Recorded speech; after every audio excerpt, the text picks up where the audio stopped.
очень интересно. Roman, is Hall with us? Yes. Hall, we're running a little late. We're going to continue after Hall Gardner, who is he's coming via Skype. Will we be seeing him here? I will try to make that happen. Yes. Okay. Hall, are you here with us? Okay. There he is. And Hall has a tie on. It'll be live feed from Paris. Wonderful. Where am I? Oh. I'm not quite sure, right? I'll be right back. It's sort of like the difference between a Turkish. Can you say something so we can? Azerbaijan is supposed to be Turkish, or that the probably more going to be the Turkish spoken by. Can you say something so we can? Crimea, as opposed to the There's a bit of an audio issue there. Hold on. It's going to work? Yep. Okay, we're going to continue immediately with Hall Gardner, who is a historian. He's American. He's a historian at American University, Paris. He is a colleague of WAIS patriarch David W. Pike. And yes, bienvenido. We can see. Yes. You want the lights on? Yes. Okay. Hall is a colleague of WAIS patriarch David W. Pike, who was a friend of. Excuse me, bienvenido. I'm sorry. What's going on? You want me to turn off the lights so that they can? Yes, please. Yes, please. Okay. All right. And I have a greeting from David Pike that I want to share with everyone. David was present at the founding of WAIS in April 1965. And David writes, looking back on the life of Ronald Hilton, it came in three parts. First, the construction of Bolivar House and its Hispanic American report as the world's leading journal on Latin America. Second, his World Affairs report, whose end coincided with the end of its main target, the Soviet Union. And finally, CIIS and WAIS. May WAIS live forever. And thank you, David. And David nominated Hall to be a member of WAIS, and he was going to come and join us in person, but was not able to do so. So he'll be giving his talk via Skype feed, and it ties in very much with Anthony D'Agostino's talk yesterday. The title of Hall's talk is From World War I to Today, Global Ramifications of British and American Bids for Global Hegemony. So thank you very much, Hall. Thank you very much. I really apologize for not being there. I've been trying to follow most of the debates. So in my discussion today will complement the two that just preceded me. I woke up this morning and I put on my old tapes that I exercise by, and just as I began to exercise, Barry Maguire's Eve of Destruction, written by P.F. Sloan, started to play. The 1960s generation may have been crying wolf at the time, but some of the situations that Maguire sung about are in fact much worse and dangerous than they were when he was singing in 1965. Now, I greatly appreciate Cameron's discussion or reference to Fukuyama and the misinterpretation of the world that he brought with us in the end of history debate. I was in China during the time when Fukuyama wrote that in the early spring of '89, and it's for that reason I've never thought the end of history analogy or end of history ideology would prove to be correct. The Chinese, I was there during the Tiananmen Square crackdown. I was in Nanjing, but much of the same thing took place in Nanjing as well as Beijing.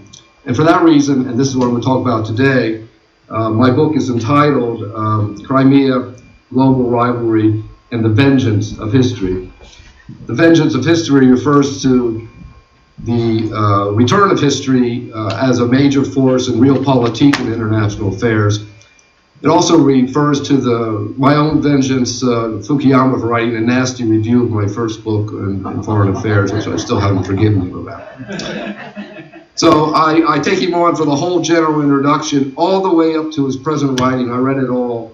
It's very lightweight in terms of its analysis, though it's fairly rich in historical detail, but his interpretation is still contradictory and misleading. But I won't go into that subject.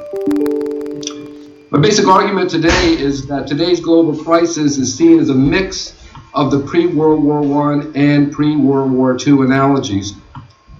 In effect, Soviet disaggregation has created a massive chatterbelt that resembles a mix of both Tsarist Russian collapse, Weimar German collapse, if not the collapse of the Austro-Hungarian empires and the Ottoman Empire all in one.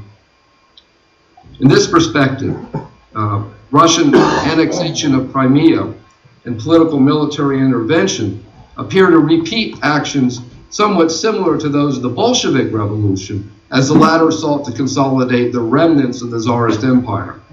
And this is a much more viable analogy, in my view, than the more often used and abused cliche that compares Putin's actions to Hitler's annexation of the Sudetenland in terms of its intent. It is preclusive imperialism, but nevertheless, it's a difference than the different era and different situation than Hitler's annexation of the Sudetenland. Now, moreover, the situation from the U.S. and European perspective is not at all like that of Great Britain before World War II. In fact, the U.S., NATO, EU strategic relationship best parallels the Anglo-French Entente of the early 20th century, more so than the Anglo-French relationship prior to World War II. This is true because the Anglo-French alliance before World War II did not possess U.S. hegemonic backing and supports due to the U.S. decision to withdraw into isolationism after World War I. So here we have two analogies. The key difference today between the U.S. now and Great Britain then is that the U.S. has played a much stronger hegemonic role in Europe, while Britain played balance of power. And that hegemonic role has enforced NATO enlargement deep into Eastern Europe after Soviet disaggregation. And this disaggregation includes some of the conflicts in Ukraine, of course, but also the frozen conflicts in the Caucasus that Cameron had mentioned earlier.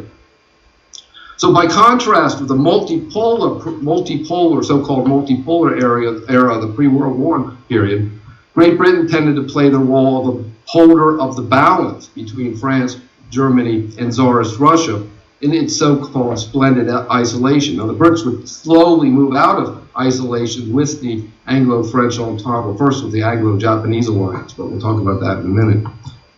But so as tensions in the European continent escalated, Britain couldn't hold the balance any longer, and it was forced to choose between either the Franco-Russian dual alliance or the alliance with Germany, and it would choose the Franco-Russian alliance.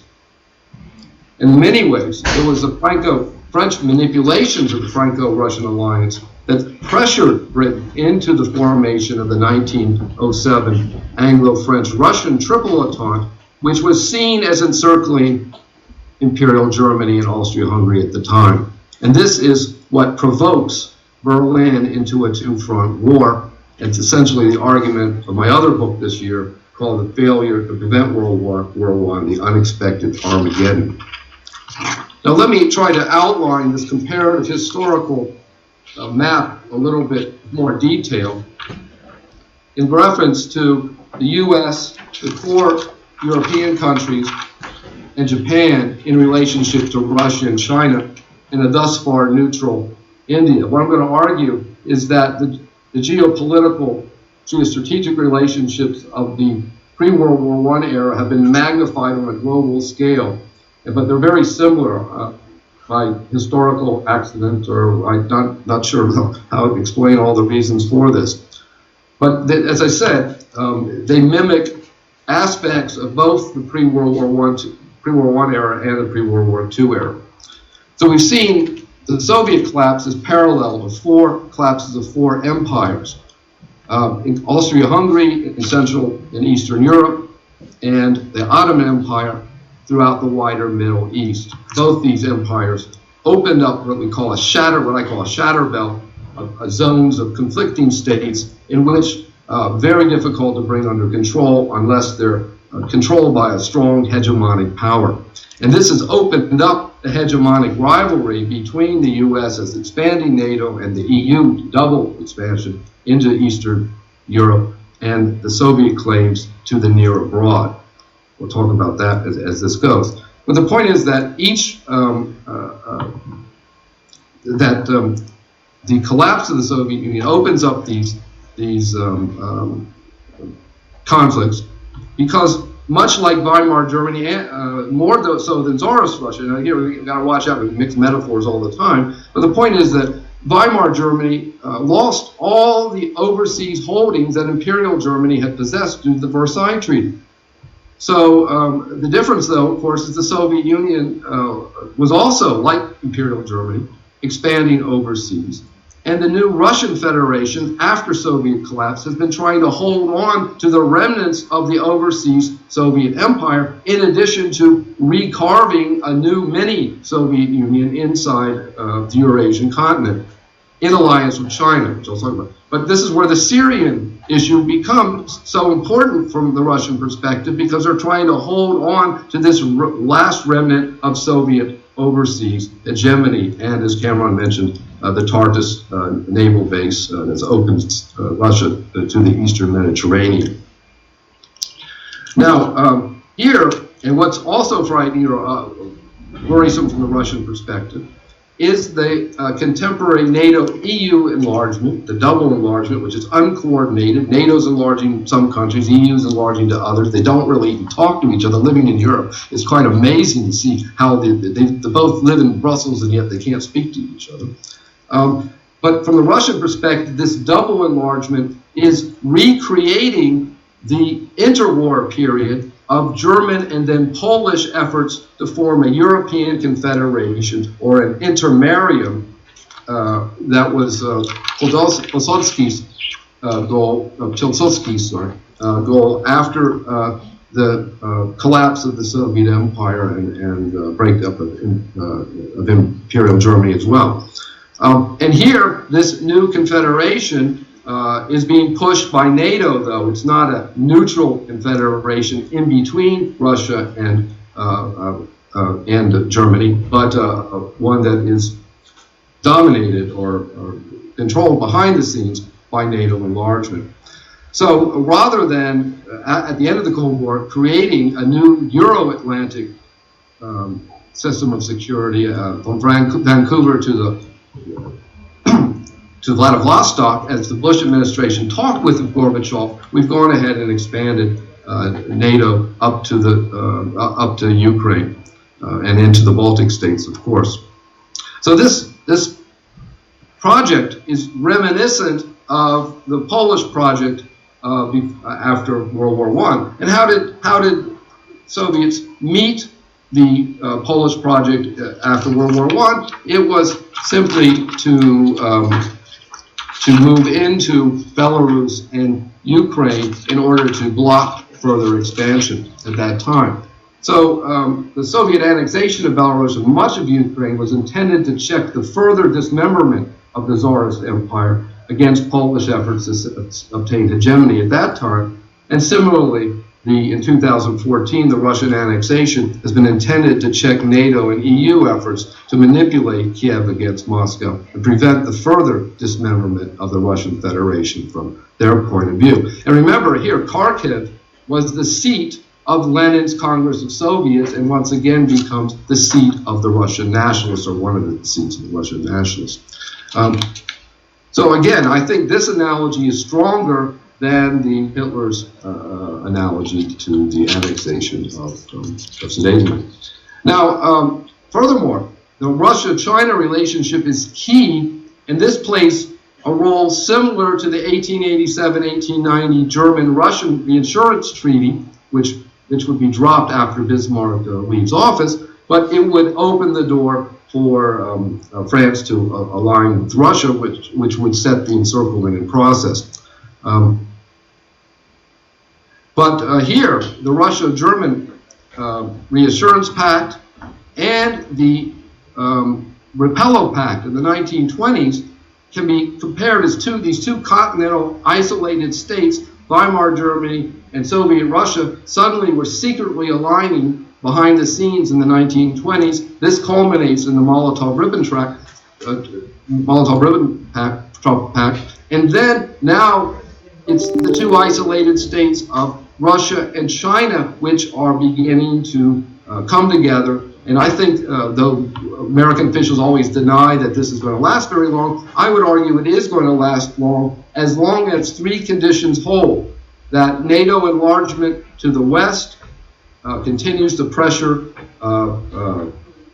Russia from the west side, that the U.S. alliance with a militarizing Japan continues to pressure both China and Russia to the east, and Arab Gulf state support, seen as allies of the Americans, continue to support pan-Islamic movements which could impact the Northern Caucasus, Central Asia, Afghanistan, as well as the soft underbelly of the Russian Federation, in addition to China's Xinjiang province. So these three forces, the NATO and EU enlargement to the west, U.S.-Japanese alliance to the east, and the Arab Gulf state support for Islamic movements, is creating a sense that Russian Federation is about to break apart. And here, Roman made the comment that it could, but this is what's militarizing Russian behavior, in my view, and that's why it's very dangerous. Now, continue on with the analogy, Chinese-Japanese conflict is more reminiscent of the late 19th century than that of the interwar period. And here, though, it's China that seems to be the more aggressive state or more assertive state than Japan, though Japan is recently beginning to counterbalance what it sees as China's military advances.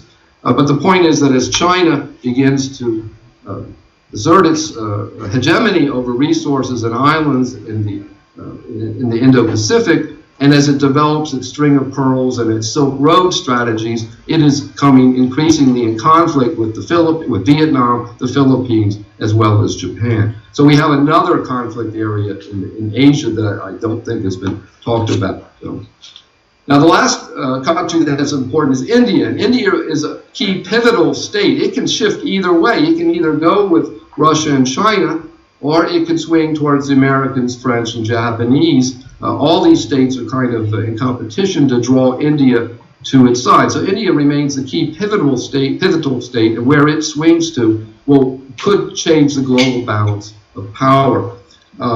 And this is where India actually plays the role of Italy before World War I, in reference to the Indian Ocean and Sea of Bengal, Italy in reference to the Mediterranean, the Adriatic. Italy waited to the last minute. In fact, it declared neutrality and then joined with the Allies in the middle of World War I. Well, hopefully we won't get to a war before India decides. I hope it remains neutral, frankly. But we'll see. Now, the next part is the Shatter Belt area. And this was created, as I said, in North Africa. It was the Balkans and North Africa following Ottoman retrenchment before World War I. It was all of Eastern Europe and even Spain with the Spanish Civil War after World War I, and it began to, as I said, with Soviet collapse, it opens up a giant shatter belt, all of Eastern Europe, all the way to Central Asia and the wider Middle East. And that, though, part of that shatter belt has been filled by NATO and the EU enlargement, as I said. But let's go back to World War I. France intervened in Tunisia in 1891, Britain in Egypt in 1882, a very significant intervention because it controlled the Suez Canal. Italy in Ethiopia, for example, but Italy's 1911 intervention in Libya took place almost exactly 100 years before the French, UK, and NATO intervention in Libya against the Gaddafi regime in 2011. So there's a lot of areas of history, in my view, that seem to be repeating themselves. Now the Russians, of course, have engaged in a major intervention in Syria in order to hold up Assad, but also to secure its hegemony in the region. And it's intended also to prevent, as I said, the further dismemberment of what remains of the Soviet Empire. It wants to hang on to those bases where it can. And in this sense, the Syrian crisis plays a role as significant, in my view, as the 1905 and 1911 Moroccan crisis that resulted in the isolation of Imperial Germany in the long term. And that was one of the factors resulting in increasing militarization on the part of Imperial Germany as it tried to gain, in this case, the Russians were trying to hold on to, the Germans were trying to gain strategic access at that time, and were not able to. And this, by the way, Morocco forged the basis for the Anglo-French Entente, which French recognized British claims to Egypt in exchange for Britain recognizing French claims to Morocco, as I said, isolating Germany pretty much from both. And this would result in ultimately result in the circle that took place once Britain itself aligned with Russia. So let me go on. So here, in addition, we have the terrorist movements, which I think are more parallel to before World War I in many ways. So in the pre-World War period, we had the specter of anarchist and socialist movements combined with the Pan-Serb Black Hand, which was assassinating numerous leaders in Austria. The anarchists came close to assassinating a number of major leaders in Europe. This combined with the fears of terrorism and revolutionary change, whether peaceful or not, created a sense of paranoia among the elites in the Austro-Hungarian Empire and in Imperial Germany. Now these terrorist operations, anarchists' threat, as well as the threat of even democratic socialism in the West, is seen, has been replaced by the pan-Islamic threats of Islamic State, Al-Qaeda, Al-Nusra, and others. In addition, Moscow sees what it sees as democracy engineering, we talked about this briefly, and the efforts to overthrow Russian allies such as Viktor Yanukovych. These are, and Putin sees that as aimed at him as well. So these what I call new forms of coup d'etat or pronunciamiento, which is a Spanish form of coup, where the military would call out and gain support to overthrow the leader. And it was, in my view, what's going on there is just that. It's more populations involved and military involved, delegitimizing elites and then overthrowing them. And the colored revolutions, and we mentioned the bulldozer revolution a few minutes ago, are the means to overthrow these leaders, which happen, and for the most part, and not always, but tend to be pro-Russian, in the case of Milosevic, Gaddafi, and others. Now, what I'm saying here is that these threats, both terrorism and democracy, are seen as haunting both the Russian and Chinese leaderships and bringing them together. I was there during China when they crushed the democracy movement in June 1989. And as I said, that crushing of that democracy movement was seen as a direct threat to the Communist Party, and hardliners continue to see that. They've tried to wipe out Tiananmen Square from the website. Hardliners continue to see that as an act of war. So we have to, I think, I couldn't hear all the conversation with Cameron earlier, but I think I'm in general agreement there that we have to watch out what this democracy movements mean to these kind of regimes, and what would be the results of overthrowing dictatorships such as we're seeing in the chaos in Gaddafi, after Gaddafi, and I guarantee a chaos if Assad falls in the near future. Now, I reduced my speech from 30 to 15 to 8 pages, so I'm going to keep going here. So, I'm covering them down too much. So, the long-term forces then leading to World War I, getting back to World War I analogy, were generated when Prussia seized Alsace-Lorraine in order to assert its hegemony over German states, while likewise countering French efforts to sustain hegemony over Prussia and Germany as a whole. France, after the seizure of annexation of Alsace-Lorraine, plotted step by step over the long term to regain Alsace. It would have preferred to regain Alsace peacefully and diplomatically by an exchange of territories. When the Germans refused, this was part of the background causes of World War I.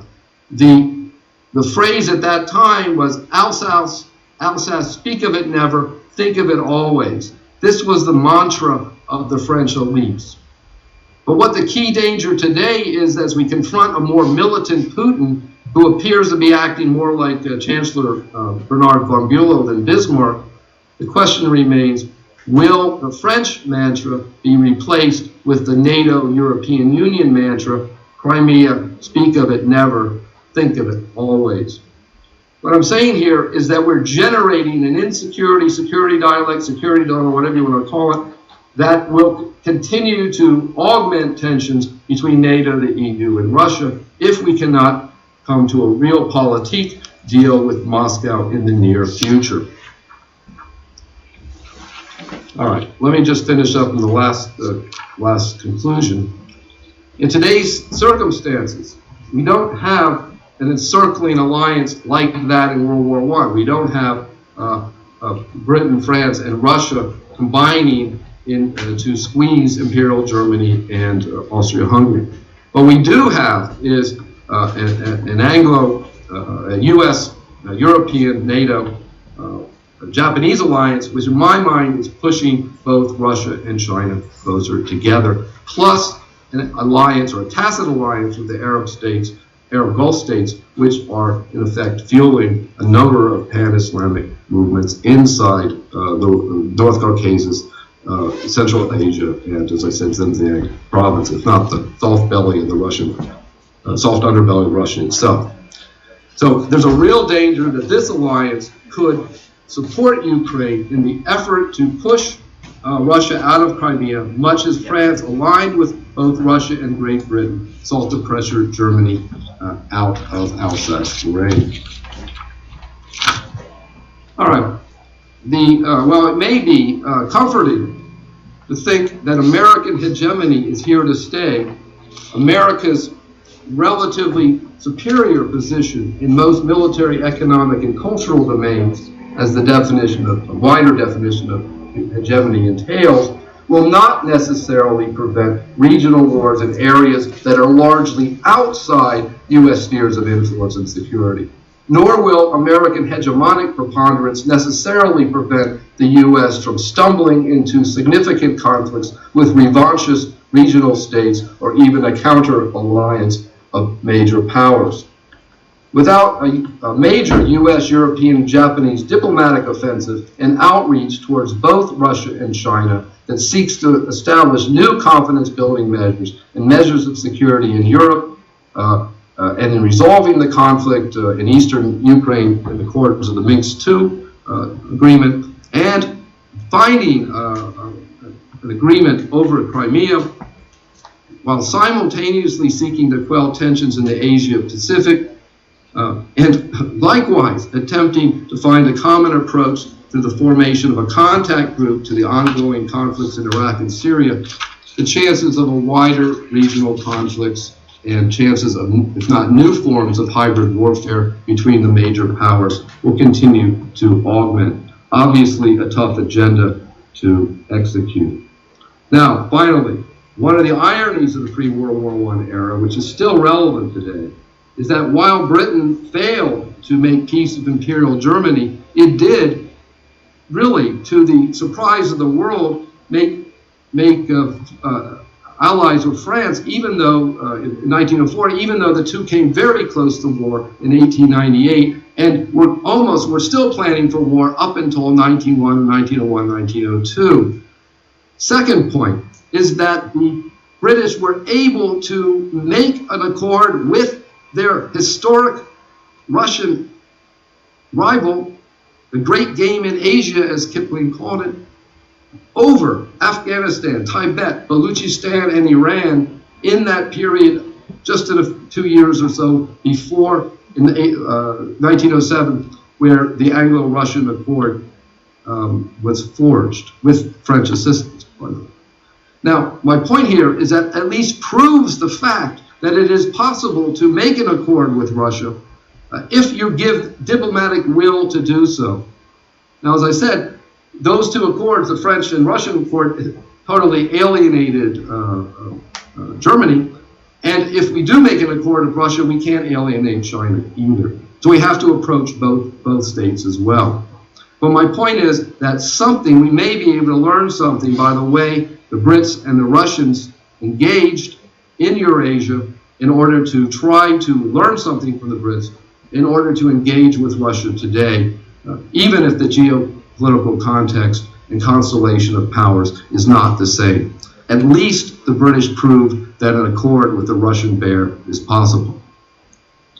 And finally, let me say that this is obviously going to be incredibly, take real leadership. Obama stepping down. My view, he's recently been leading from behind instead of diplomatically leading from the front as he should be. And the last point here is, and so you tell me, my friend, that you don't believe that we're on the eve of destruction. Thank you very much. Thank you, Hall. Yes, Hall, wonderful. The technical transmission went, I would give it a good A-. We heard you extremely clearly, and so this is a WAIS first. So thank you for being part of this. Thank you for allowing me to do it. I really apologize for not being able to attend. I just couldn't fly out at the last minute. We're planning on Turkey in 2017. No, I'll be there. So wonderful. I like the woodwork in your apartment too. It's very nice.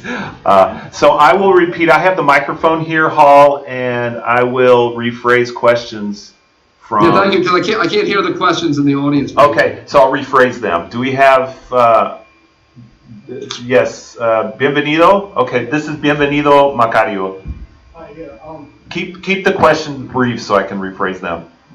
After World War I, one of Japan's complaints, if you will, is not having any of the spoils. Right. Okay. And Hall actually talks about that in his book. They did take over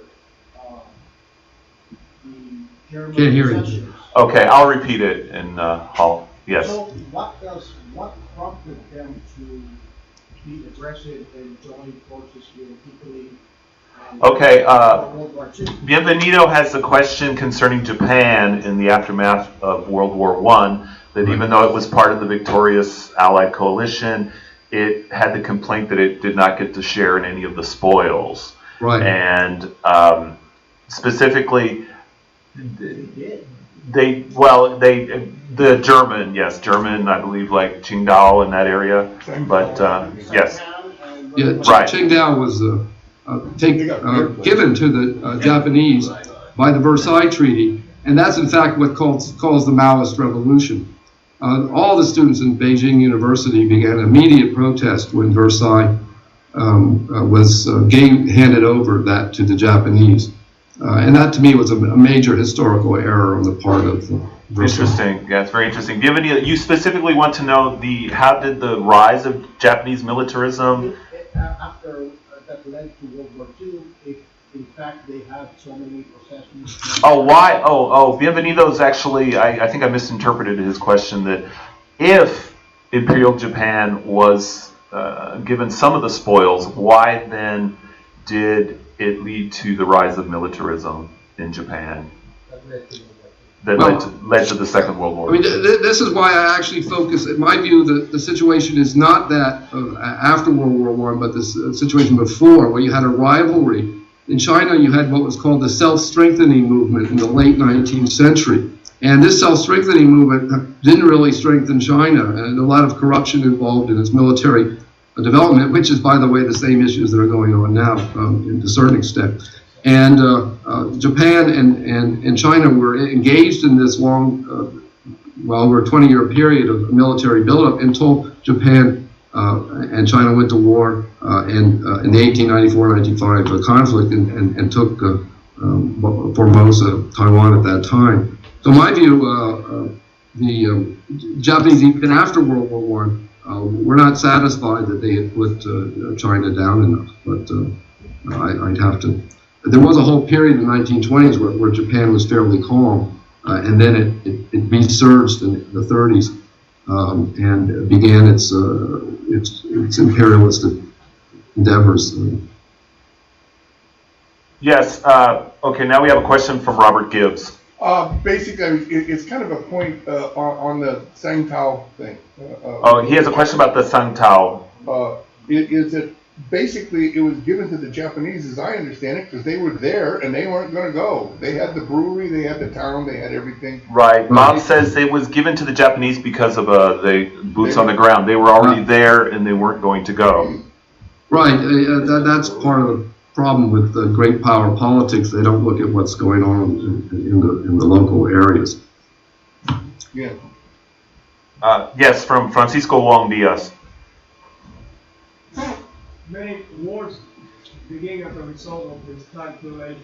Many wars begin as a result of miscalculation. Right. And there has been now a lot of talk about the fact that the current administration in the United States is following a road to appeasement. Yes, Francisco says that there's been a lot of talk that the current U.S. administration is following a road to appeasement. A road to, sorry? A road to appeasement. Appeasement, yeah, okay, yeah. Okay. On a scale of 1 to 10, what are the chances of miscalculation taking place now? On a scale, Francisco asks, on a scale of 1 to 10, what are the chances for miscalculation at this point? 8 to 10. Hall shares the same pessimism as Cameron Sawyer. Yes, I do. Now, appeasement is a very dangerous word. I don't like using it in modern terms. As Paul Kennedy pointed out, appeasement meant mutual compromise in the 19th century, and it became to mean a capitulation in the 20th century. I think we can, as I was trying to argue, Britain did not capitulate to Russia when it negotiated its treaties in 1907. It compromised. Yeah. So I think that's what I'm aiming at, a compromise. And that means you have to stand firm, but you have to be willing to bend. In my view, we'll put it this way, it was Gorbachev who bent to us in the end of the Cold War. It's us that are going to have to bend somewhat right now. And that means, for example, I can be specific, is declaring Ukraine neutral as opposed to keeping this policy of pressing for Ukrainian membership in NATO. And therefore developing a real collective security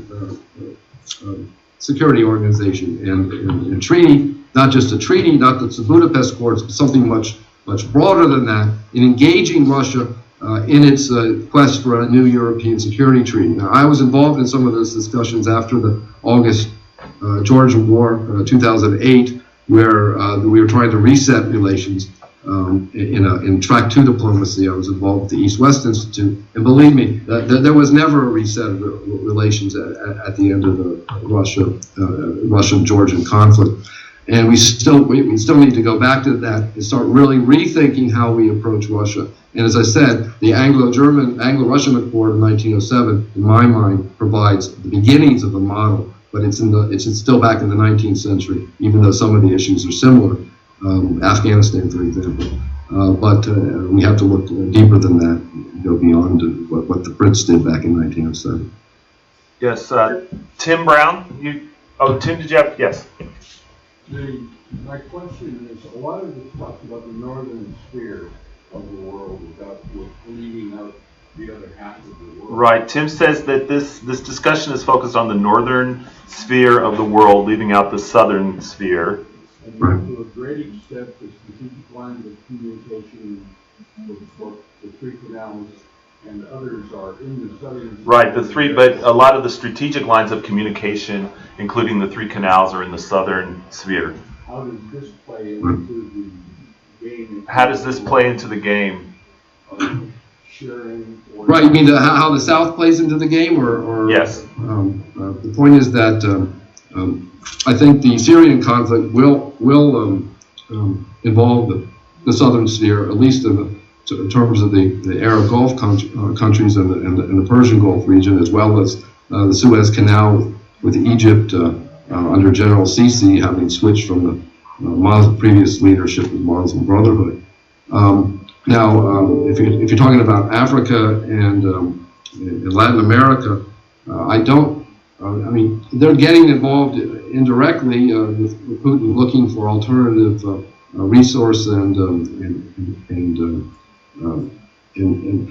deals with, say, Argentina and Brazil, for example. And the BRICS countries are there, but even they are, I think, facing divisions among themselves.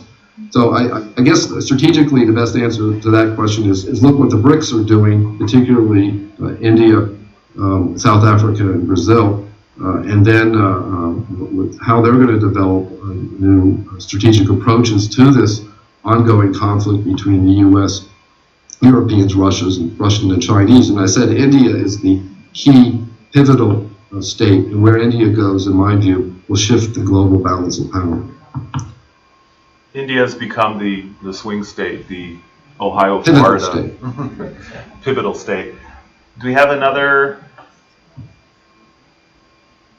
Hall, I thank you very much for your time and for your very stimulating and informative talk. And let's give him some applause here.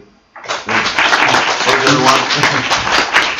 As I said, I reduced, I even sent a different paper to John, which is not at all what I said today, and I reduced this one to 8 pages, so I'll send you. Hall, could I publish one of the versions on the website? Yes, sir. Okay. I'll send you later, so. Absolutely. Thank you very much. Thank you. Bon nuit. Thank you. It was great to hear from you, and I look forward to meeting you, and if not before, in Turkey in 2 years. Okay. All right. Thanks, Hall. Okay.